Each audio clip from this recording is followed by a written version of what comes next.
नमस्कार, कसे आहात? आपल्या यूट्यूब चॅनलमध्ये तुम्हा सर्वांचं खूप सारं मनापासून स्वागत आहे।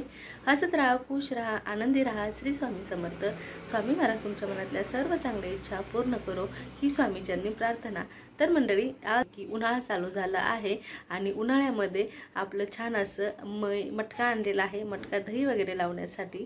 तर ते मटका कसं वापरायचं आणि कसं दही लावायचं याचा व्हिडिओ मी तुमच्याबरोबर शेअर करणार आहे। तर व्हिडिओ स्किप न करता पूर्ण व्हिडिओ पहा। तर चला मी तुम्हाला दाखवते तो मटका आणि त्या मटकाचा वापर कसा करायचा किंवा ते मटकातलं दही कसं वापरायचं किंवा कसं लावायचं हे याच्यावरती मी आपण आज चर्चा करणार आहोत। तर मंडळी, पाहताय का नाही, हे छान असं मातीचं भांडं तर मी आणलं, परंतु घेताना सुद्धा ना चांगलं खणखणीत वाजतंय की नाही हे चेक करून घ्यायला विसरायचं नाही बरं का। बरं मंडळी, आता सगळं राहू द्या, हे वापरायचं कसं का नाही हे तुम्हाला मी सांगते। तर मंडळी, काय करायचं, मातीचं भांडं हे दही लावायसाठी आणले। भलेही तुम्ही कोणतंही मातीचं भांडं आणावं, हीच पद्धत वापरायची, अगदी सोपी पण आणि याने ना फायदा बी लय होतोय बरं का। ते मी तुम्हाला सांगलच। सगळ्यात आधी तुम्ही म्हणता आता हिने घातलं काय, मीने काय घातलंय माहिती का तुम्हाला, यामध्ये ना 1 चमचा मी ज्वारीचं पीठ घातलंय, तुम्ही बाजरीचं बी घालू शकता, फक्त जे चिकट पीठ असतं ना ते नाही घालायचं बरं का। तर आता बघू शकता इकडे या ठिकाणी मी 1 चमचा मीठ सुद्धा घेतलेलं आहे आणि आता या भांड्यामध्ये दोन्ही मिश्रण एकत्र करायचं चांगलं आणि भांडं असं चांगलं कचकच घासून घ्यायचं बरं का। आपण नेहमी भांडे घासतो का नाही, अगदी तसं आपल्याला हे भांडं घासून घ्यायचं।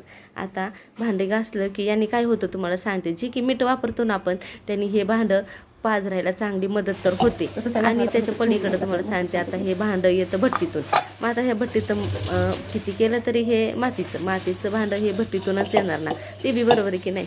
आणि हां, हे बघा, आता हे भांडे असतं मी घासायचं आणि तुम्हाला सांगते मी ते भांड्याचे जे काही छोटे छोटे मातीचे कण असतात का नाही ते बी निघून जातं आणि जो काही खूपट वास असतो ना तो पण निघून जातो। पण मला एक तुम्ही सांगा बरं, हे मातीचं भांडं का नाही आणलं पाणी टाकल्यानंतर ना जो काही सुगंध येतो, वास येतो ना, काही लागतो, कोणाकोणाला आवडतं ते नक्की कमेंट करून सांगा बरं का। अगदी ही पद्धत करायच्या आधी सुद्धा, अगदी दिवाळीच्या पंत्या वगैरे जरी असेल तर आपण जास्त तेल पिऊ नये म्हणून आपण काय करतो, आधी पाण्यातून काढतो, पाण्यातून काढल्यानंतर जो काही सुगंध येतो, अगं बाई काय खतरनाक, अगं। तर बघा, आता हे भांडं ते मी घासून घेतला, आता हे स्वच्छ नळाखाली ना खळखळ पाण्यात धुवून घ्यायचं स्वच्छ एकदम। आता इथं काय करायचं, तेच भांडं मी ना गच्च भरून घेतलं आणि एका मोठ्या भांड्यामध्ये ना पाणी घालायचं, जेणेकरून ते भांडं ना अगदी त्या पाण्यामध्ये ना पूर्ण बुडलं पाहिजे। याने काय बघा, या पद्धतीनं मला भांडं बुडल इतकं पाणी यामध्ये घालायचं आणि अगदी तुम्ही जर रात्रभर ठेवलं ना तर चांगलं बरं का, 24 तास ठेवायचं आणि दिवसभर ठेवलं तरी पण चालेल, पण 24 तास ठेवायचं आपल्याला, हे लक्षात असू द्या बरं का। अगदी 24 तास ते पाण्यात ना हे भांडं ठेवायचं, अगदी त्याचा अभिषेकच करायचं म्हणा किंवा मग रात्रभर ठेवा नाही तर दिवसभर ठेवा। आणि हे काय करायचं, आता हे भांडण आपण यामध्ये आपलं भांडं गळते का नाही हे बी कळते बघा आपल्याला लगेचच। बरं चला आता हे भांडण मी 24 तास ठेवून देते, पुढे बघूया की आपण काय करायचं काय नाही ते, चला। तर मंडळी, आता 24 तासानंतर ना हे भांडं ना काढून घ्यायचं आणि हे कडकडीत उन्हात ना हे भांडं आपल्याला आता वाळून घ्यायचं। आता 24 तास वाळवायचं बरं का। आणि वाळवल्यानंतर ना पुढची प्रोसेस फार महत्त्वाची, तर बघूया आता चला। भांड्याचं आधी पाणी काढून घेतलं मी आणि कडकडीत उन्हात सुद्धा हे भांडं मी आता वाळून घेतलेलं आहे। आता पुढं काय करायचं आपल्याला ना, हे भांड्याला ना मस्त तेल आणि अभिषेकच करायचं, मस्त मालिश करतो का नाही, अगदी अशा पद्धतीनं याला आपण मालिश करून घ्यायची आणि ती पण आतून आणि बाहेरून बरं का। बघा, आता अशा पद्धतीनं भरपूर असं आपण जे जेवणात रोजच्या वापरात तेल वापरतो ना त्या तेलाने याला मालिश करून घ्यायची चांगली। तर मंडळी, कसं काय मग अभिषेक केला की नाही याचा बघा ना तुम्ही पण। आता जी की मी भांड्याला प्रोसेस केली ना तीच आपण जे काही झाकण आहे ना, या झाकणाला सुद्धा प्रोसेस करायची आहे। आणि आता हे याचा ना कुबट वास जावे ना म्हणून हे कडकडीत उन्हामध्ये पुन्हा एकदा वाळून घ्यायचे। पहा, आता कडकडीत वाळवल्यानंतर ना आता याची वेळ आलेली आहे आपल्याला दही लावण्याची।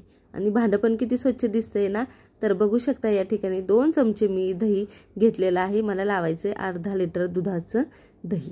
तर आता हे जे दही आहे ना, हे दही आपण काय करूया, छान असं ह्या भांड्याला ना आधी चमच्याने मस्त फिरून घेऊया। आणि हां, लावताना असं माझ्याकडनं सांगतं कधी आणि ते कॅमेरा शूट होतं आणि एडिटिंग करताना ते राहून जातं। तर तुमच्याकडनं बी असं होतंय का नाही, एक दिवस व्हिडिओ तुमच्यासाठी घेऊन येणार आहे मी, की आपला तुम्ही व्हिडिओ जो पाहताय त्याच्या मागच्या गमती जमती किती वेळा रिटेक घ्यावं लागतंय ना तो व्हिडिओ खरंच लई मेहनत असते. अजिबात विसरू नका, तुम्हाला सांगते मी, आपल्या चॅनलवरती सबस्क्राईब करायला आणि व्हिडिओ शेअर करायला. बघा आता अर्धा लिटर दूध लावायचं होतं मला, म्हणून या दुधामध्ये परत मी 1 चमचा दही घातलेला आहे. आणि भांडंसुद्धा पाहिलं तर त्या भांड्यालासुद्धा मी दही अगदी लावून घेतलेलं आहे. तर आता हे दूध आपण या भांड्यामध्ये घालणार आहोत, जेणेकरून आपलं घट्टसर दाटसर आणि उन्हाळ्याच्या सीझनमध्ये हे छान असं हे दही खाता येणार आहे आपल्याला थंडगार. चला मंडळी, हे जे दूध आहे ना ते आपण आपल्या भांड्यामध्ये घालून घेऊया. आणि मटक्यातलं दह्याची चवसुद्धा खूप सुंदर अशी लागते बरं का. तर आता हे रात्रीचं मी दही लावत आहे.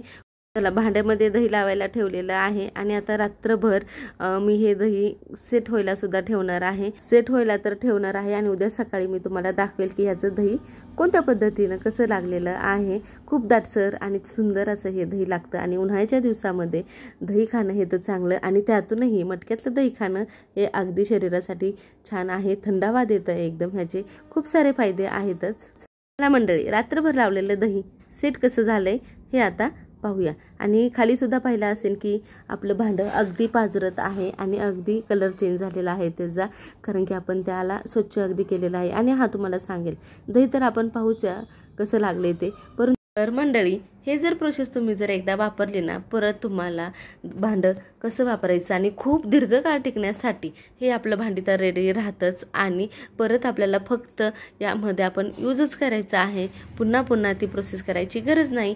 तर पाहताय ना, या ठिकाणी सुंदर असं दाटसर दही, तेही मटक्यातलं कसं रेडी झालेलं आहे की नाही, अगदी दाटसरपणे लागलेलं आहे हे आपलं मटक्यातलं दही.